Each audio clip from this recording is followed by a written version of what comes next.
أعوذ بالله من الشيطان الرجيم بسم الله الرحمن الرحيم الحمد لله رب العالمين الرحمن الرحيم مالك يوم الدين إياك نعبد وإياك نستعين اهدنا الصراط المستقيم صراط الذين أنعمت عليهم غير المغضوب عليهم ولا الضالين آمين اللهم صل على سيدنا محمد الفاتح لما ولقاء والخاتم لما سبق ناصر الحق بالحق والهادي إلى صراطك المستقيم وعلى آله حق قدره ومقداره العظيم سبحان ربك رب العزة عما يصفون وسلام على المرسلين والحمد لله رب العالمين.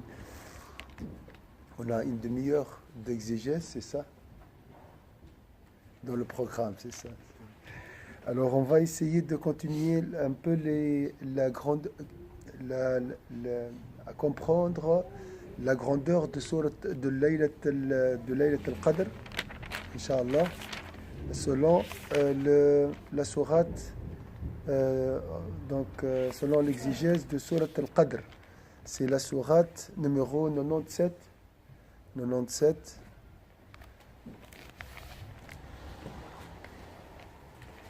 Alors Allah dit, nous l'avons certes fait descendre le Coran pendant la nuit d'Al-Qadr.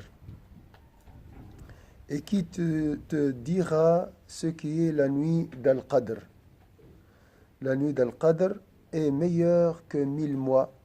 Durant celle-ci, descendent les anges ainsi que l'esprit par permission de leur Seigneur pour tout ordre.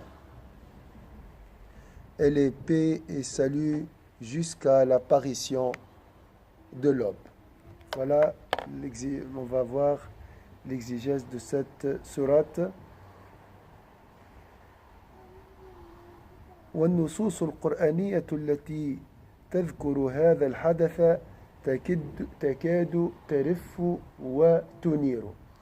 Donc, il y a une exégèse linguistique qui est basée sur la grammaire, le côté métaphorique, historique, les versions du Coran, mais l'exégèse de cette Qutb est basée sur les émotions. C'est une exégèse littéraire. Donc, il parle plus des sentiments, des émotions, de l'effet des versets au niveau émotionnel, au niveau du cœur. Donc, c'est une exégèse spéciale. Donc, il a dit cet événement, il a comparé cet événement qui est Laylat al-Qadr à un oiseau. Les versets, pour lui, pour nous, c'est des lettres sur des lignes, mais pour lui, c'est comme un oiseau qui bat les ailes et c'est de la lumière. Ces versets, ces lignes, ces lettres sont de la lumière, sont constituées de la lumière. Et ça, c'est bien sûr, c'est difficile à comprendre. Hein. C'est des sentiments.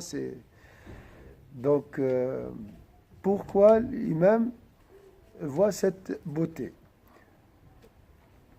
Ces versets, il a dit بل هي تفيض بالنور الهادئ الساري الرائق الودود. Donc, elle déverse, les versets déversent de la lumière douce et agréable. Encore une fois, comment il a vu cette lumière et comment peut-on la voir et pourquoi il a vu cette lumière? Et est-ce que la sincérité? Et pourquoi, comment arriver à voir le Coran ainsi, de cette manière? Normalement, on doit vivre comme ça avec le Coran. C'est pas un travail philosophique seulement, compréhension, mais on doit avoir cette relation de beauté, d'amour avec le Coran. Comment faire? Il a dit donc les versets veulent voler et c'est des lettres lumineuses.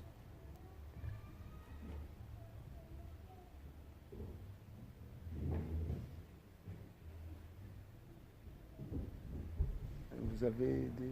À travers l'épreuve, Il était bien, il était très éprouvé. Saïd Qutb, bien sûr, dans sa vie, comme on a dit, il a en fait éprouvé dans le sens il a donné toute sa vie pour l'amour de Dieu. Voilà.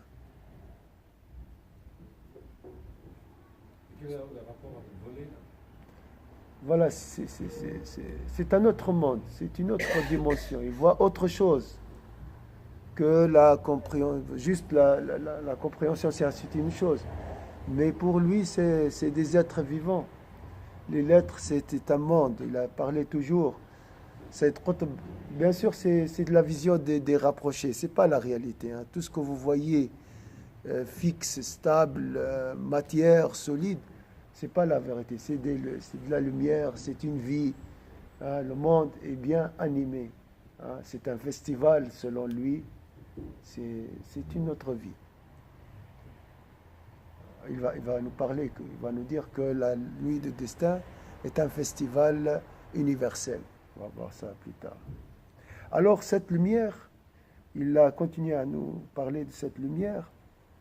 Il a dit, les versets déversent cette lumière douce, agréable, qui pénètre partout, qui pénètre dans toute créature, si j'imagine ça.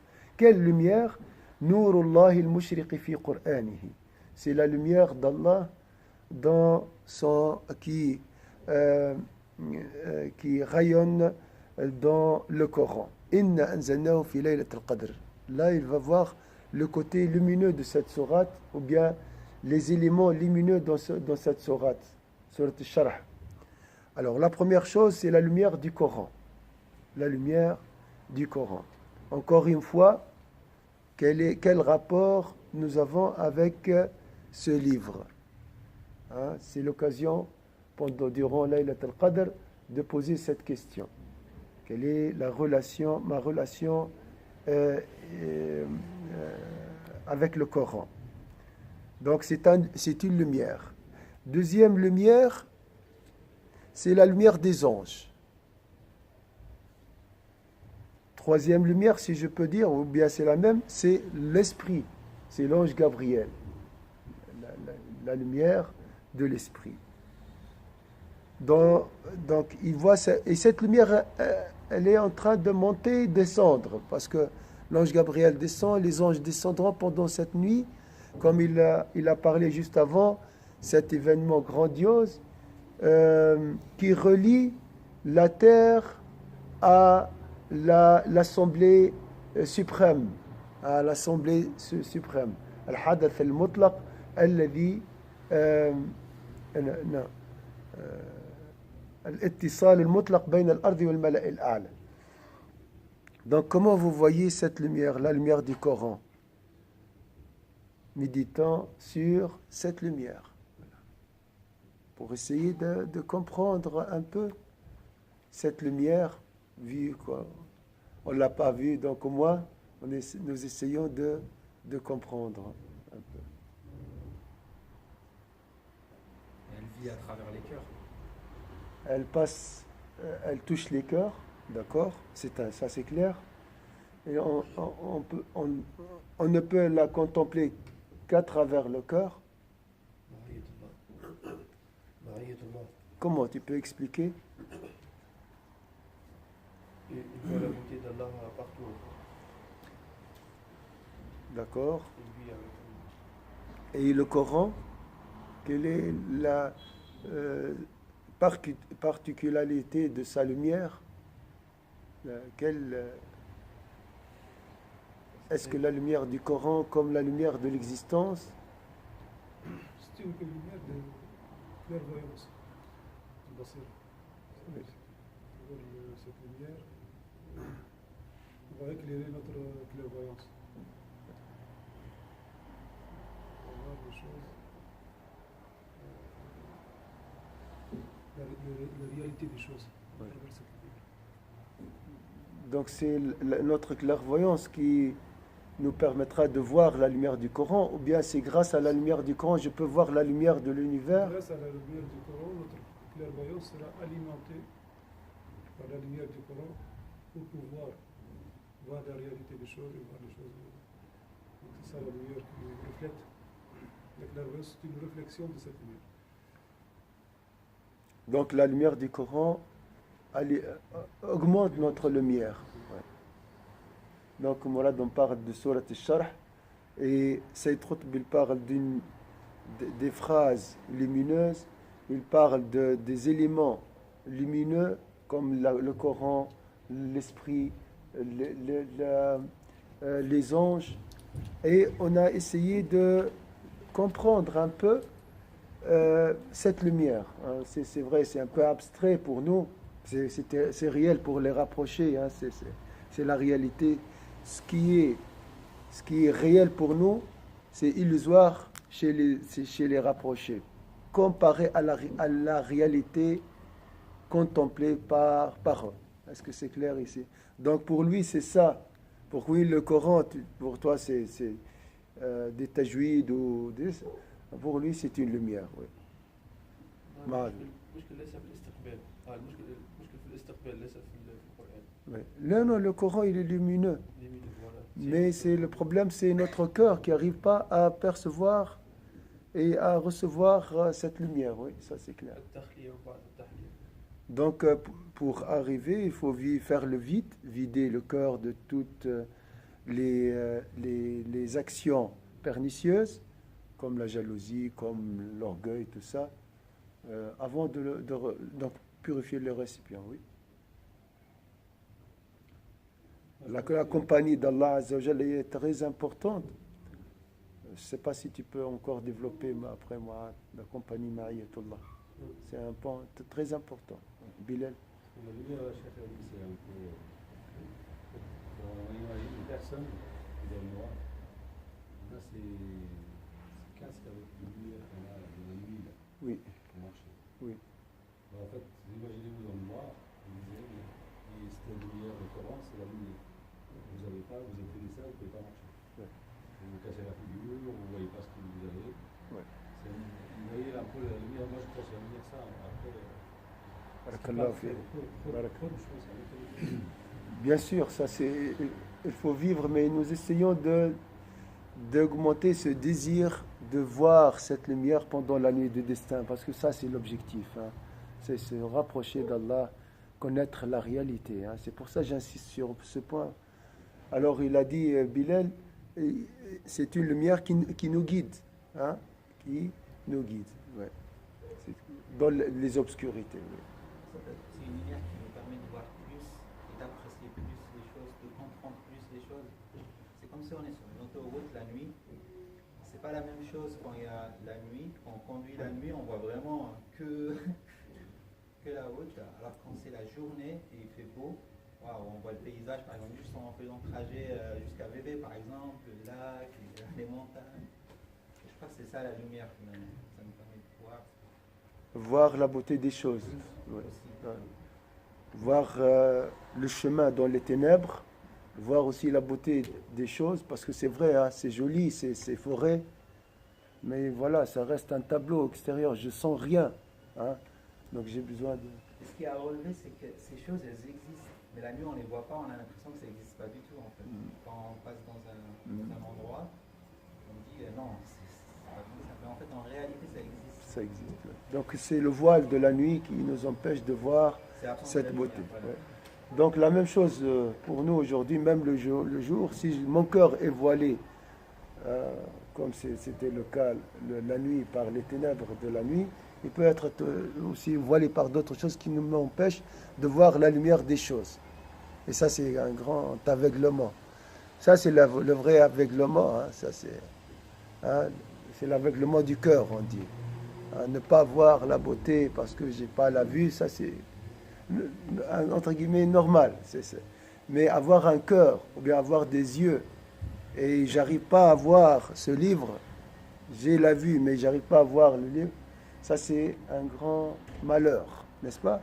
Donc, comme il a dit Mourad, si tout est beau autour de moi, mais je ne vois pas cette beauté, c'est horrible hein, de vivre comme ça. Oui, une fois, ça va, mais vivre comme ça toujours, dans l'aveuglement, Alors comment le voile, il faut l'enlever avec l'effort, bien sûr. Qu'est-ce qu'on peut dire aussi sur cette lumière? المشكل في القلب أن عبادات كثيرة باللسان هذا الذكر لكن لما نذكر بالقلب نستطيع أن يأتي الكشف. Okay.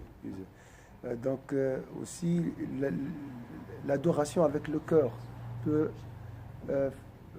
nous aider à supprimer ce voile. Oui.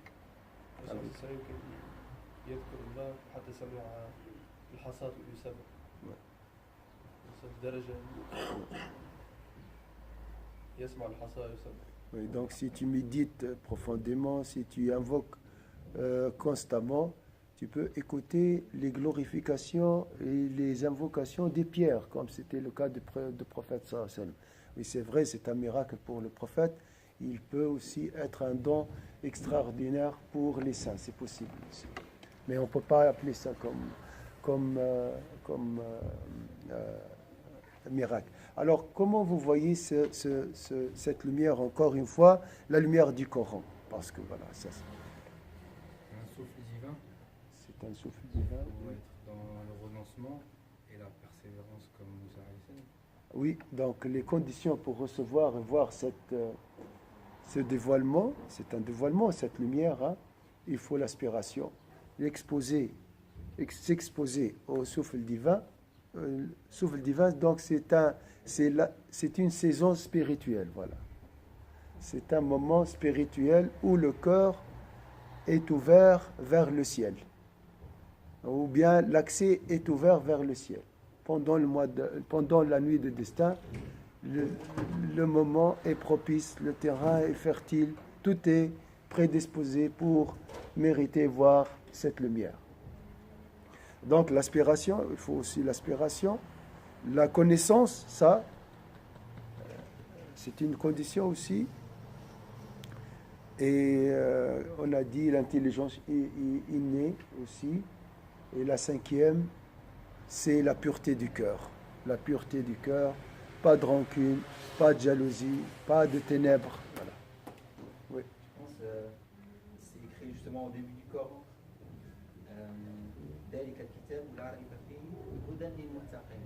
C'est la piété en fait.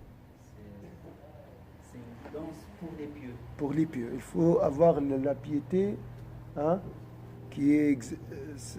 la piété, c'est la crainte révérentielle, c'est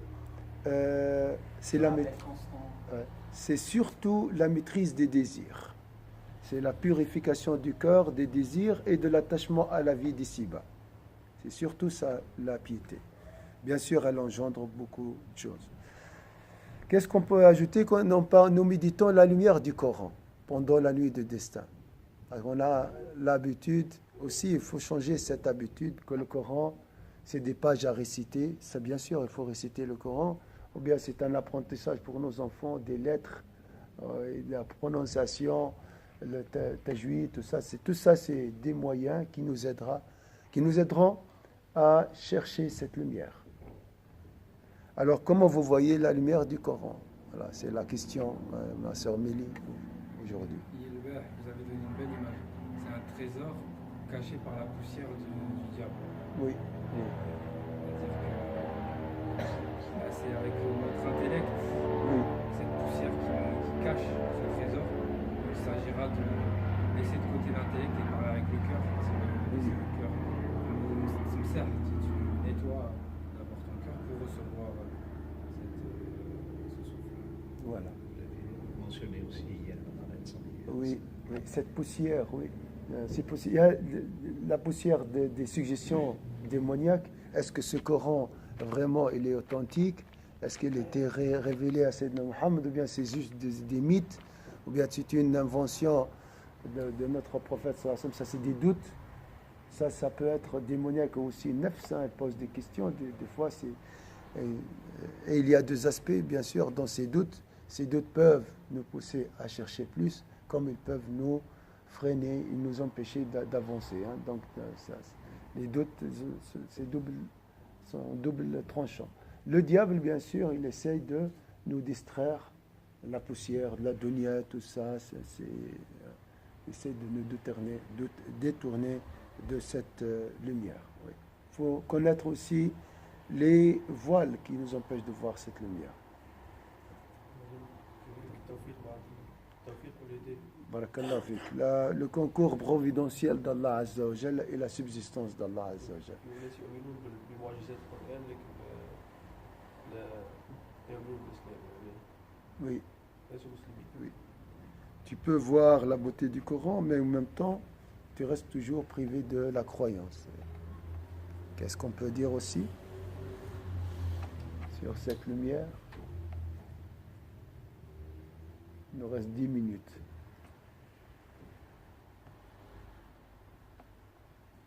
Regarde un peu plus sur ce qu'il a dit au Coran, le volet là.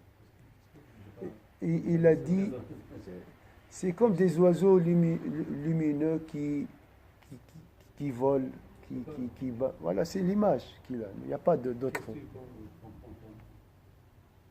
Il n'y a pas d'explication. Pour lui, ces versets, c'est comme un oiseau qui, avec ou bien de la lumière, voilà, qui vole, ou bien qui veut voler, ou bien qui bat les ailes, hein, constamment, comme ça, comme.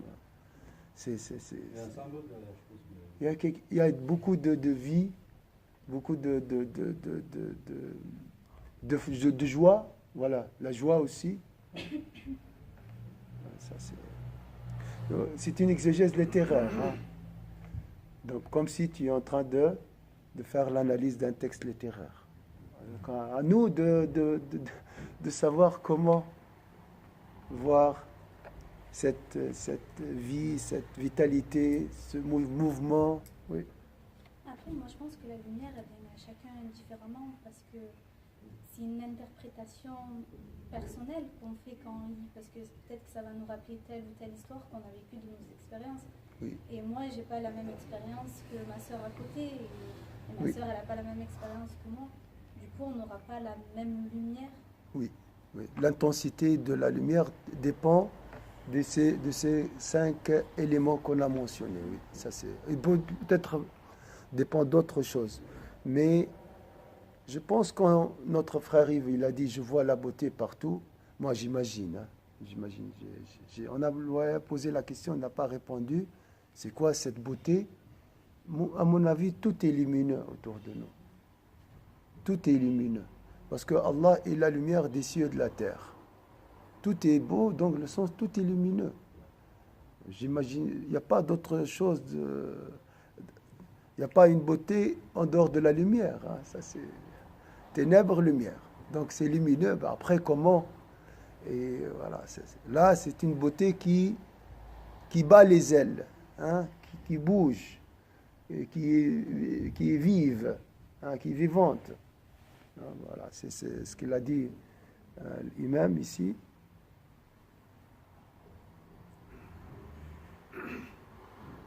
Donc on a la lumière du Coran, il y a plusieurs composantes de cette lumière, si je peux dire. C'est pas bien de parler comme ça physiquement, composantes, il y a la lumière du Coran, la lumière des anges, la lumière de l'esprit. Une autre lumière qui peut la découvrir dans cette sourate,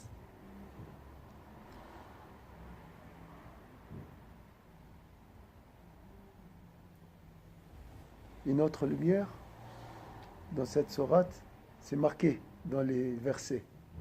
On a la lumière du Coran, la lumière des anges, la lumière de l'esprit, Gabriel, l'ange Gabriel, et la dernière, Rasoul, c'est une sourate à part qui nous parle de ce contact entre la lumière du Coran et la lumière du cœur du prophète, sallallahu alayhi wa sallam, dans Iqra. Ça, c'est vraiment un contact spécial, ça, c'est encore plus important. La lumière du Fajr. Là, barakallahu fik, la lumière de l'aube. Hein, on a la lumière du l'aube.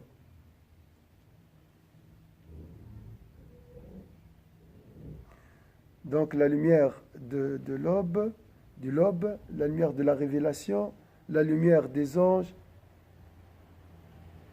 Qu'est-ce qu'on peut ajouter à cette lumière? La nuit de destin, c'est des lumières, hein, voilà, on peut dire comme ça. C'est des lumières. Donc si on doit travailler, on doit chercher cette lumière. Pourquoi chercher cette lumière? Qui nous guidera vers la provenance, vers la source, vers Allah Azza wa Jal.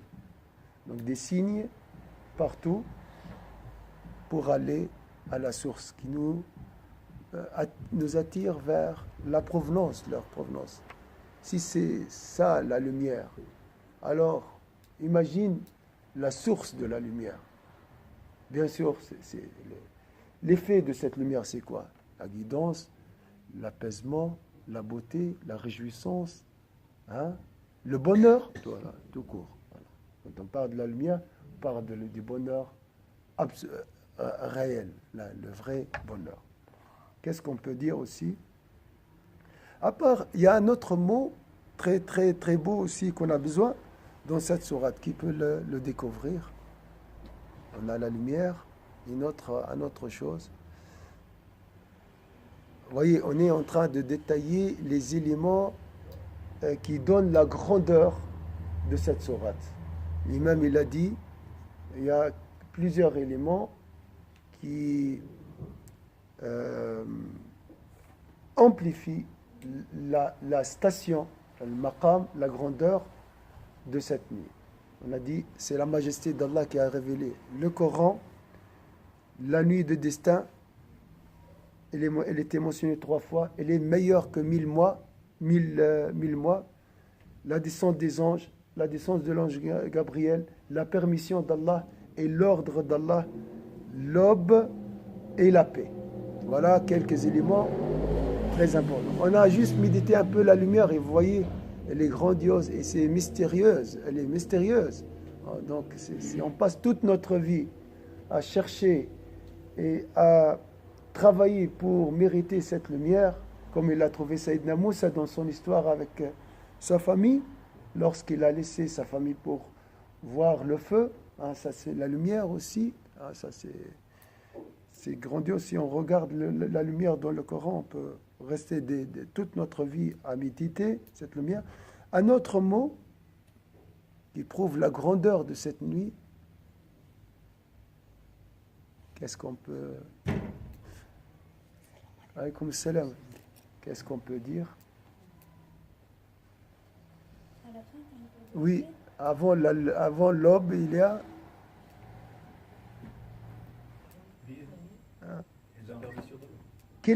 Donc on a dit le Coran, la majesté d'Allah, la nuit de destin, la paix, la lumière. Quel est le mot qui vous attire le plus dans ces éléments? Le Qadr, Laylat al-Qadr, la nuit elle-même. La nuit, en fait, c'est un récipient. Il a pris sa splendeur, on peut dire, de ces éléments, de son contenu. Qu'est-ce qu'il y a dans cette nuit? C'est un récipient qui contient quoi? La paix. La paix, la lumière, hein, les anges, l'ange Gabriel. Hein, vous voyez? Donc c'est pour ça c'est beau, il rayonne, il est brillant, il est joli, ce récipient, grâce à son contenu. Je l'imagine transparent aussi, parce que voilà, il contient toute cette beauté. La lumière... C'est une nuit brillante, c'est une oxymore. Oui. C'est une nuit brillante et très animée, très animée. C'est pas vraiment comme vous la voyez, un programme, voilà, on a la prière de nuit jusqu'à minuit, on repose. Ça c'est un aspect, mais la réalité est plus grande que cette vision traditionnelle qu'on a sur la nuit de destin. Profiter le maximum, ne pas dormir pour rencontrer le moment de la faveur ou bien de l'exaucement, hein, le moment de l'acceptation. Voilà, ça c'est, on veut juste... Ça, c'est un aspect, mais la meilleure chose, c'est que ton cœur rencontre la lumière d'Allah Azza wa Jal. La meilleure récompense pendant cette nuit, c'est que ton cœur retrouve la paix. Hein. Ça, alors comment vous voyez la paix? Comme un autre élément qui amplifie la grandeur de cette nuit.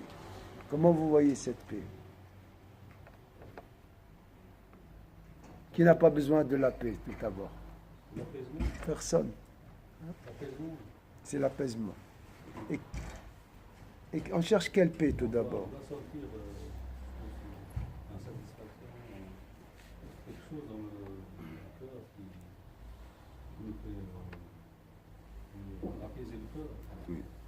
Et je pense que c'est, comme on l'a dit, c'est pour les rapprocher. Il faut avoir déjà une certaine piété de corps pour recevoir cette paix. Oui. Si on n'a pas, comme on l'a dit, l'éclat, sincérité, cette nuit-là, il y a beaucoup de conditions pour recevoir cette apaisement. Et comment tu vois cette paix? La réalité de cette paix, comment vous la voyez? Nous cherchons tous la paix, hein, intérieure et extérieure. Ouais. Mais comment maintenant vous la voyez en tant que réalité? Des choses qui rentrent dans le cœur, des choses qui... Oui. Et je pense que ça, c'est juste un... Parce que moi, je ne pense pas que c'est juste un instant ou une nuit. Je pense que là, il nous fait comprendre que tout ça, une fois que tu as goûté, tu vas le chercher. Et normalement, toute ta vie, tu dois chercher ce que... Et ça veut dire que tu as tout le chemin. C'est cette nuit-là qu'on va trouver, et après, il faut suivre. En tout moment, il faut avoir cherché ce plaisir, enfin, cet apaisement du cœur. C'est une nuit pour la vie. Hein. C'est une nuit pour la vie. C'est une nuit pour la vie. La preuve, meilleure que 1000 mois. 1000 mois, c'est combien? 83 ans, 6 mois. 83 ans, 6 mois. Donc c'est une vie.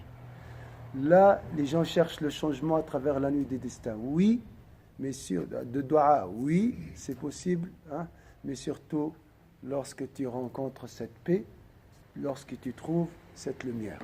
Là, tu peux changer ta vie. Et ta vie changera. La question maintenant pénible un peu.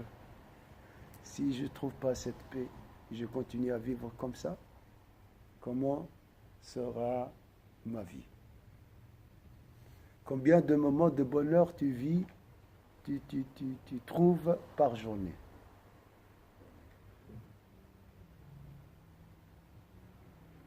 C'est difficile de peser le bonheur, hein, par des secondes ou bien des minutes. Vous voyez? Combien de fois dans la journée je suis heureux? Sincèrement, pas parce que je vais manger le maghreb, ça c'est un plaisir, ça c'est éphémère. Mais un bonheur, vous connaissez le bonheur. Un bonheur réel lié à cette lumière et cette paix divin. Vous voyez? On travaille pour ce bonheur, hein. On se marie pour ce bonheur. On fait des vacances pour ce bonheur. On cherche ce bonheur par tous les moyens. Hein? Mais si le bonheur, c'est pas individuel, c'est le bonheur, la paix aussi, c'est pas une paix individuelle, personnelle. C'est une paix pour toutes les créatures. Cette paix, elle est pour les êtres humains, notre espèce, c'est une paix aussi pour les animaux, pour les végétaux, pour l'environnement. C'est la paix complète, totale. Cette paix, c'est donc cette lumière est venue pour instaurer la paix profondément. Ça commence par l'individu, peut-être, pour finir avec ce conflit interne entre la raison et entre le cœur, l'âme et le corps. Tout ça. Donc, il fait la paix interne. C'est un point très important, Haj Nasser, ça tu as soulevé. On vit un déchirement, hein. C'est ça, un conflit. Le contraire de la paix, c'est la guerre. Hein. Donc, trouver cette cohérence et cette harmonie, hein, entre le ciel et la terre, hein, c'est la descente des anges qui relie la terre au ciel. Il n'y a pas de contradiction entre la spiritualité et mon corps, entre mes désirs et l'univers. Donc ça, c'est très très beau, cette soumission, comme il a dit Tariq Ramadan, à la loi naturelle. Cette soumission, l'islam, c'est cette cohérence. Il n'y a pas de contradiction entre mon comportement et mes principes. Hein, ce déchirement, cette contradiction, C'est très très joli comme point, Cheikh Haj Nasser. Donc la paix intérieure, La paix t'as intérieure est expliqué. basée Ouais. sur la cohabitation entre les différents composants de l'être. Barakallah fik. Cette cohabitation qui sera en harmonie et lumineux, donc, qui reçoit la lumière d'Allah, subhanahu wa ta'ala, c'est une Très lumière joli. qui est venue aussi d'Allah, qui a créé l'être humain, qui connaît Inch'Allah. vraiment ce qu'il nous faut pour vivre en paix, en harmonie. Et nous, notre travail, c'est d'approfondir cette paix. Avec le travail, avec le mujahid, avec ça, c'est toujours, on est en train d'approfondir cette paix et jusqu'à ce qu'on arrive à un stade avec la paix complète. Cette paix n'est pas complète. On commence à travailler petit à petit pour l'approfondir et l'entretenir. L'entretien toute la vie. Parce Donc, qu'il une peut fois- partir. Voilà. Donc, tu as expliqué comment arriver. C'est quoi la paix, c'est le fruit de cette harmonie intérieure entre les différentes composantes de l'âme, de l'homme. Après, cette lumière qui vient bien d'Allah Azza wa Jal, et la nuit des destins est pleine de cette lumière. Donc, vraiment, un trésor de lumière, la nuit des destins, on peut dire comme ça, jusqu'à jusqu'au l'aube, jusqu'à l'apparition de l'aube, tu peux trouver cette lumière. Donc depuis l'Aïcha, si tu travailles, par exemple, tu viens à l'Aïcha, Allah, c'est selon ton intention. Donc l'équilibre, c'est ça. Elle fait l'équilibre, Cet voilà. équilibre entre Ouais. l'habitant et l'habitat. Ouais. Donc, entre l'habitant et l'habitat, s'il y a un déséquilibre, on n'est pas heureux, on n'a pas en paix. Ouais. Trouver cet équilibre entre habitant et habitat, entre l'esprit et le corps, Ouais. trouver cet équilibre donc à travers la lumière de Dieu. La lumière va nourrir l'esprit. C'est la lumière d'Allah qui réglera Voilà, qui fait le réglage. C'est la lumière de d'Allah qui fait le réglage, qui Très fait beau. cet réglage pour trouver cet équilibre pour pouvoir vivre En paix.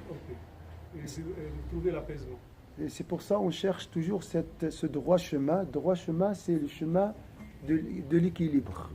C'est le chemin de l'équilibre entre les composantes, entre l'individu et l'environnement aussi. Une fois que j'ai trouvé cet équilibre intérieurement, je trouverai, Inch'Allah, cet équilibre avec mon environnement. Vous voyez, souvent, la personne est en guerre avec soi-même.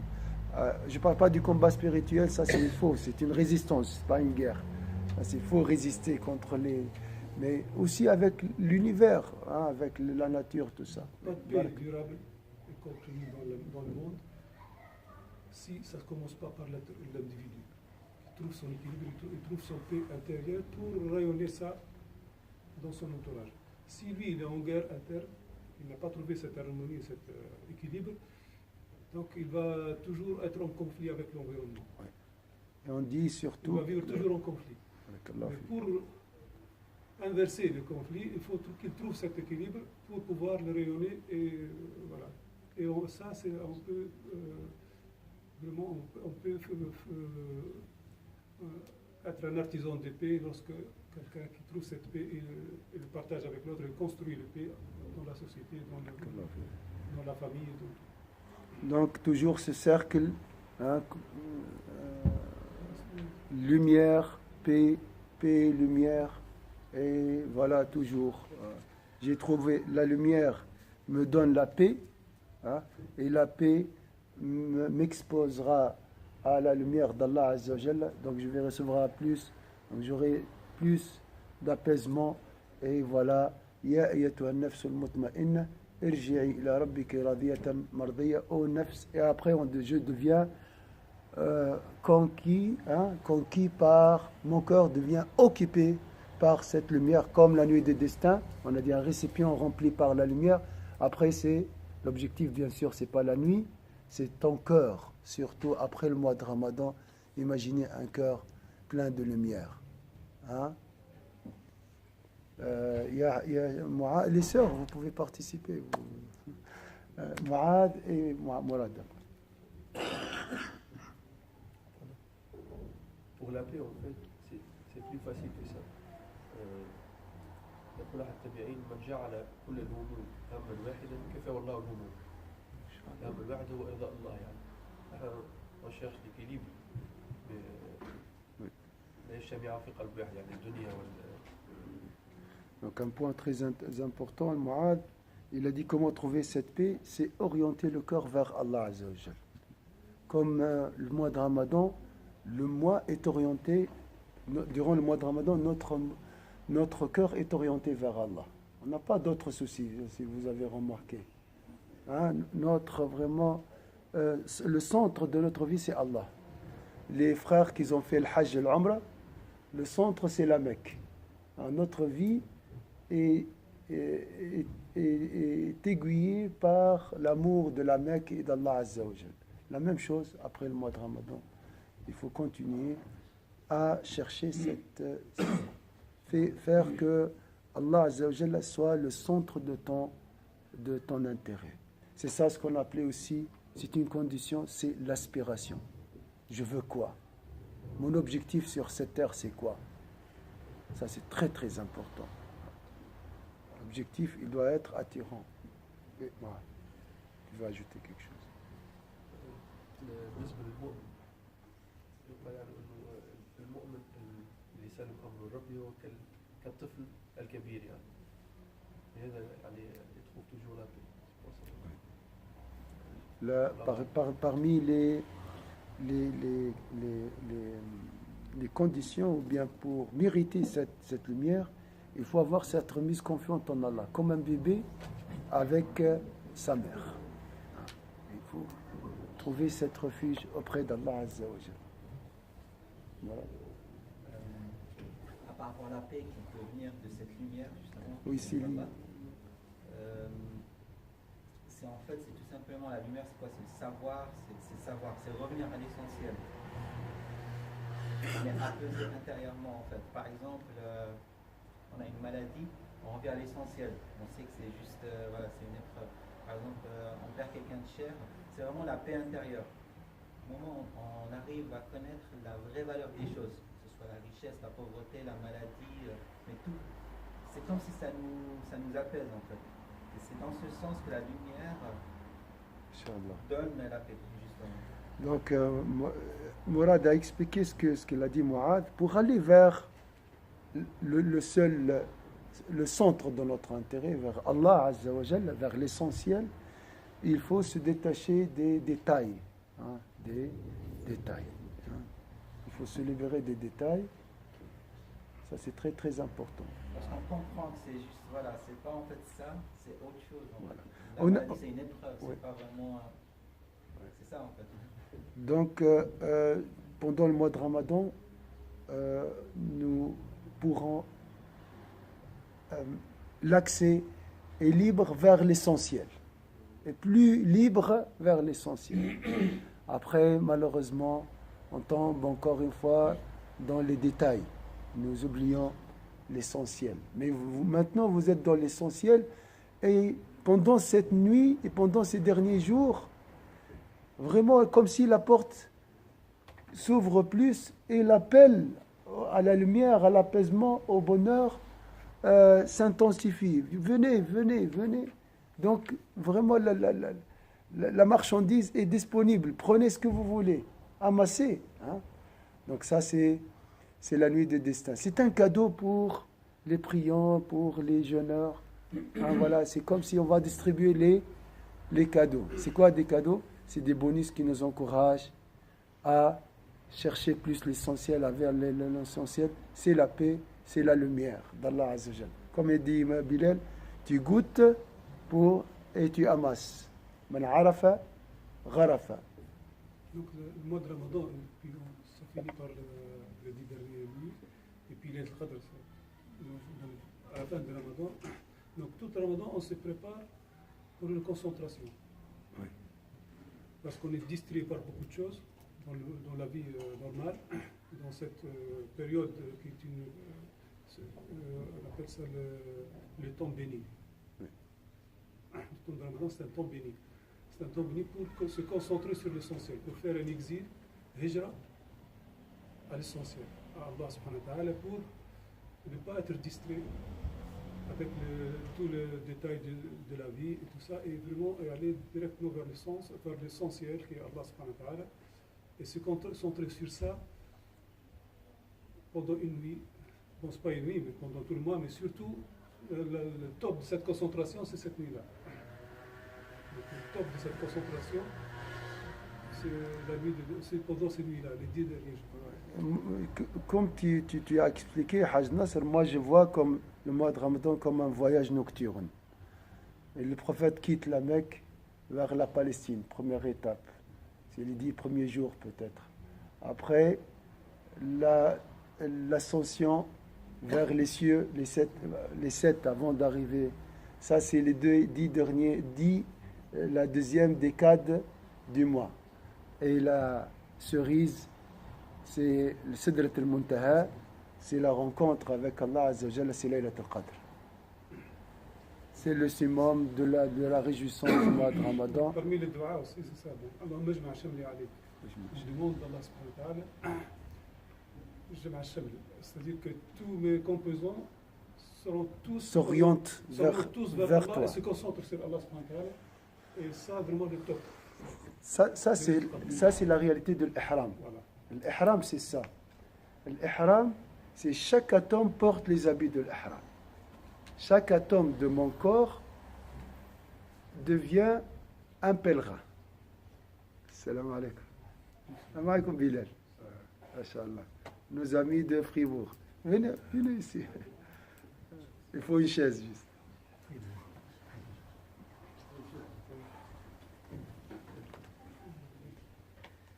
C'est la lumière d'Allah qui nous a reliés à la Umrah. Voilà, ça c'est un échantillon de la lumière d'Allah. La lumière de la Umrah. Les frères qui font la Umrah ensemble resteront toujours liés. Il y a une autre lumière de l'Hajj. C'est encore plus forte. Subhanallah. Et dans le Hajj, il y a la lumière de Mina. Il y a la lumière de Arafah. Donc il y a plusieurs lumières. Bon, c'est la même chose. C'est de l'imagination. Hein. Des sentiments. Cette nuit qu'on parle, est-ce que c'est une nuit pour tout le monde ou est-ce que ça peut être différent pour chaque personne? Il y a des gens que... Un jour, on parle des... Bon, c'est le détail, mais c'est juste pour savoir que ça peut être est-ce que 21 pour moi, 23 pour vous, est-ce que c'est une nuit qui est pour toute la planète? Pour moi, c'est la nuit de l'excellence, l'ihsan. Oui. Là, on va presque voir Dieu. C'est ça l'excellence. On va adorer Allah comme si tu le voyais. Tu as l'ange Gabriel à côté de toi. Tu as les anges qui t'entourent. Tu as la lumière, la paix, le Coran, tes frères et sœurs. Donc voilà, tu es presque arrivé. Tu es presque là à côté. Est-ce que cette nuit-là, c'est différent pour chacun? Est-ce que ça peut être moi le 21 pour le 24? Non. Allah, tout est possible. Mais pour. Parce que moi, je pense. Il n'y a pas. On cherche toujours. Il n'y a pas d'explication au niveau. Ça, c'est un secret. C'est la grâce d'Allah.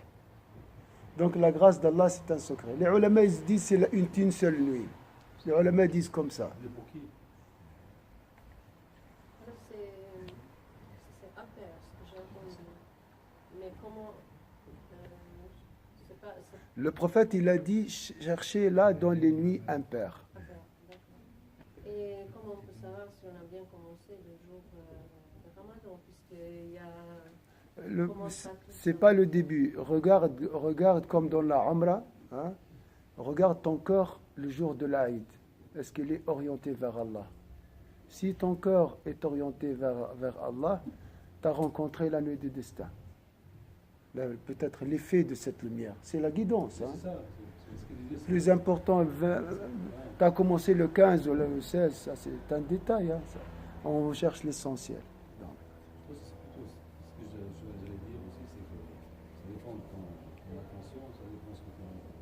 C'est ça que je veux dire, parce qu'on peut passer des nuits de Ramadan, on peut recevoir l'apaisement, moi je peux l'apaisement un soir. C'est ça que je c'est pas par rapport à détails, chercher les détails vraiment. Non. Il faut faire les efforts en fait, et puis ça va venir. Est-ce que ça va venir la même chose pour moi, pour toi, c'est différent de ça? La valeur l'ennemi de la valeur, c'est les détails. Oui, c'est ça. Hein? Parce qu'on cherche tous. L'ennemi, le premier ennemi de l'essentiel, de la valeur, c'est les détails. Donc surtout, il faut pas... Le diable, il sait très bien. Il joue sur ces détails. Hein. S'il n'est pas là, ils sont fermés, les diables. Je sais pas. Oui, qui est enfermé? Est-ce que c'est les grands, les petits? C'est le nefs aussi. Le nefs, c'est pire que le démon, on sait jamais. L'ego est pire que le... Alors, peut-être c'est une question bête, mais est-ce que ça change les personnes aussi reçoivent cette lumière la nuit des destins après? La nuit des destins n'est pas liée à des dates. Elle est liée à des cœurs. Oui, mais est-ce que la personne va changer la personne va Ah oui, remarquer oui. qu'il a eu ça ou elle Ah. a eu cette lumière ou non? Oui, grâce à cette lumière, il changera sa vie, changera sa vision. C'est comme la Umrah, c'est... Les signes d'acceptation de la Umrah, c'est quoi? Si on change, il y a un changement. La répugnance concernant le monde invisible, le monde sensible, la matérialité. Deuxième chose, la familiarisation avec l'amour d'Allah et l'invocation d'Allah. Et avoir la lumière de discernement pour voir ce qui est bon, ce qui est mauvais. Donc 3 signes d'acceptation de l'Umrah. Si après le Hajj ou l'Umrah, tu trouves ce changement, donc ta Umrah est acceptée. La même chose aussi par analogie à la nuit de destin. Si après le Ramadan, tu observes la prière, par exemple, tu observes la prière de nuit, tu invoques Allah constamment, tu deviens familier avec l'amour d'Allah, ta vision concernant la matérialité, tu es plus détaché de la matérialité. Voilà, c'est quelques signes d'acceptation. Mais après, le début, 15, 16, les détails, le 27, les nuits impaires, tout ça, c'est le temps, c'est entre les mains d'Allah. Et il peut donner la nuit de destin à quelqu'un qui travaille, qui est empêché de venir ici à la mosquée. Il y a des gens qui travaillent la nuit. Ils font quoi? Est-ce que vous pensez que vraiment c'est entre l'Isha et le Maghrib, comme un train qui va passer, si tu n'es pas là, tu ne profites pas, tu ne peux pas monter? Allah est généreux. Hein. C'est vrai, il nous a fait ce cadre, il faut le respecter. Quand je dis ça, il faut respecter ça. Il ne faut pas rester chez lui, il m'a dit, Allah de toute façon, il est généreux. Non, tu t'exposes à sauf le divin. Et après, c'est Allah qui déverse dans ton cœur la paix et la lumière. Autre point. Oui. On visite les éléments qui amplifient la grandeur de la nuit de destin. On a dit la lumière et la paix, l'ange Gabriel, les anges et la révélation du Coran. Oui.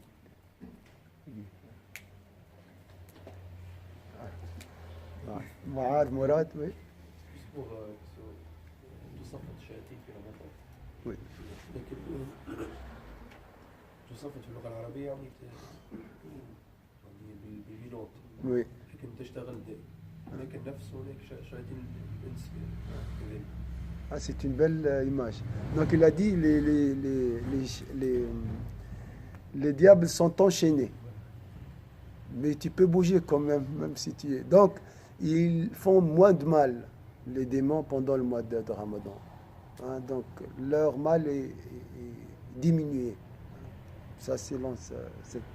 شياطين الإنس أكثر من شياطين. Il y a les démons aussi humains. C'est pire que les démons. Il y a nefs qui est pire que les 3, que les 2. Nefs, ça c'est l'ego. Allah nous aidera, Inch'Allah. للأسف باش نغيروا نفسي عند رمضان. On doit vraiment viser le changement après Ramadan. Pas parce qu'aujourd'hui on est Ramadan, on est prière à l'heure, prière de nuit et tout, mais c'est pas après Ramadan. On demande Inch'Allah. Est-ce qu'on doit faire plus d'efforts après le mois de Ramadan? Ou bien? Oui. Parce que maintenant, avec le minimum, tu peux arriver, Masha'Allah. Hein?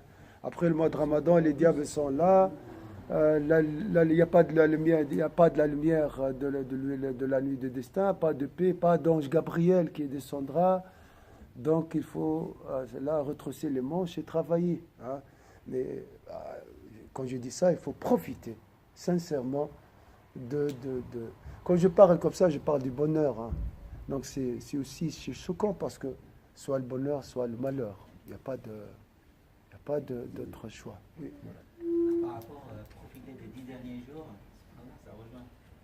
Dieu, il a fait en fait en sorte, c'est toujours les derniers, par exemple, les 10 derniers jours de Ramadan, le dernier tiers de la nuit, c'est le meilleur. Le dernier jour de la semaine, vendredi, c'est toujours le dernier. Et même dans la vie, les gens qui courent, par exemple, c'est vraiment la dernière minute, c'est là où ils se donnent à fond. Dans un match de foot, pareil, c'est la dernière minute, c'est les dernières minutes, ils se donnent à fond, et c'est ça qui va faire vraiment balancer. Moi, je le vois par rapport, d'un point de vue physiologique. C'est à la fin du Ramadan, le corps il s'est adapté, il s'est calmé, l'organisme on mange beaucoup moins. Donc on est dans un apaisement. Et c'est là où c'est le moment le plus propice peut-être pour recevoir. C'est une belle remarque. Donc Marouane, il a dit, à la fin du mois, cet animal féroce est bien dressé. Donc on est dans l'équilibre entre les composantes de l'âme. Donc facilement tu peux arriver à la paix. Vu que ce chien, ou bien ce cochon, hein, on a dit deux choses. Lire et les désirs. Les deux sont maîtrisés. Là, je peux trouver cette cohabitation, cette cohérence, cette harmonie entre mes composantes, donc trouver la paix intérieure et le propager, bien sûr, dans mon entourage aux autres. Donc, maintenant, on ne pense pas à la nourriture. Hein. C'est fini. Là, c'est déjà maîtrisé. Les désirs, tout ça, c'est acquis. Hein. Ouais, personne. Ça, c'est facilement, si tu peux. En plus, donc, les désirs maîtrisés et la lumière est partout. C'est dommage. C'est dommage de ne pas goûter à la cerise de la rencontre d'Allah Azza wa Jal. Le vrai changement du destin d'un être humain, parce que cette sourate, elle est venue pour changer le destin d'un être humain. Qu'Allah fik, oui. Cette sourate, elle est venue pour te donner une occasion pour faire un virage complète dans ton destin. C'est très beau. Qu'Allah fik. Ce destin ne peut pas se faire échanger qu'avec une grande force spirituelle. Donc toi, tu épuises cette force et tu dois, pendant le mois de Ramadan, avoir cette volonté, cette détermination spirituelle pour faire ce changement parfois radical dans la vie, dans ta vie. Et c'est ça la lutte du destin, parce qu'avec le dua, les invocations et la préparation, Allah subhanahu wa ta'ala, avec le dua que tu fais sincèrement, il peut changer ton destin. Une nuit qui change la vie. Une nuit qui peut changer toute ta vie. C'est une grâce. C'est quelques minutes qui changent des années. Nous, ça c'est très. Quelle est la conception sur notre vie, notre conception? C'est comme ça. Je vais finir comme ça. C'est vrai ou pas? Je veux dire, je vais continuer avec. Oui, c'est vrai. Peut-être il y aura des hauts et des bas. Donc c'est nul. À la fin, c'est zéro. Donc je vais continuer comme ça. Ça, c'est une perception pessimiste, très pessimiste, n'est-ce pas? Il n'y a pas de changement, de toute façon, c'est difficile le changement. Non, Allah nous a offert une occasion pour dire, je peux, et c'est possible. Vous voyez? Ça, c'est la nuit de destin. C'est très beau, comme il a dit, Shabi, إذا الشعب يوما أراد الحياة فلا بد أن يستجيب القدر. Il a dit un vers de poésie très connu. Cheb, il est décédé à l'âge de 25 ans, un jeune, mais qui a bouleversé vraiment la poésie arabe surtout. Mais même, j'ai entendu que ce vers, il est gravé à Pékin. Donc, si le peuple veut le changement,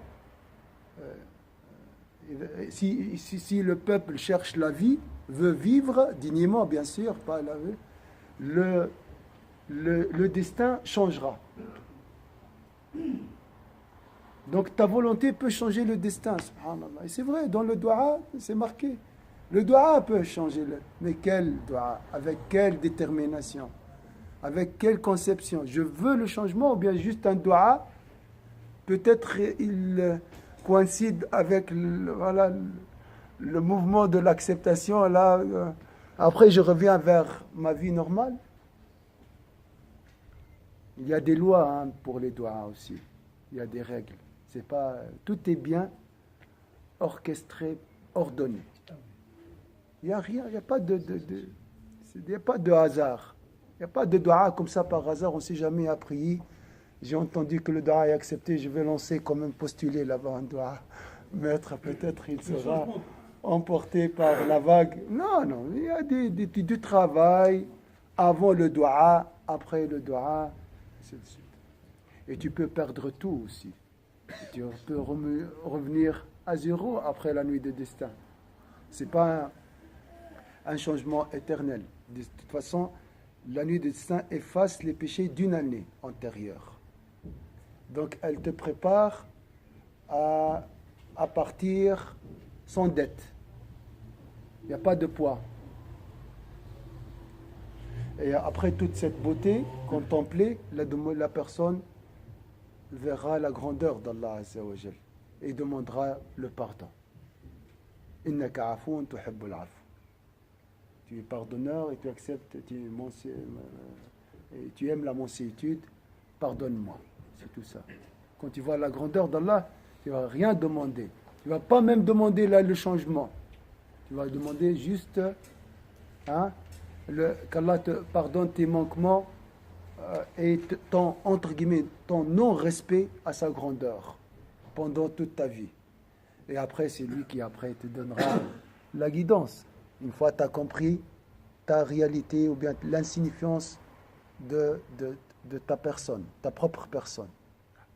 Tu mériteras tout. Tu es devenu un serviteur, donc tu recevras la grâce de la part d'Allah Azza wa Jalla et une science émanant de la majesté d'Allah Azza wa Jalla. Ce que je veux dire, c'est que vous parlez des règles là, bon, là. Par contre, c'est qu'en fait, ces règles sont déjà, pas des règles de droit, des droits accepter ou pas accepter, des règles pour recevoir la lumière, l'effort à la fin. C'est la même chose dans le dunya en fait. Tous les règles, on ne tire pas, comment dire, Leçon de ça. Parce que quand tu veux devenir médecin, il faut passer par un certain cheminement, il faut faire des efforts, faire des études, et puis à la fin, il faut persister pour les examens et tout ça. C'est la même chose. Dans l'être humain, on pense que les choses qui sont plus haut,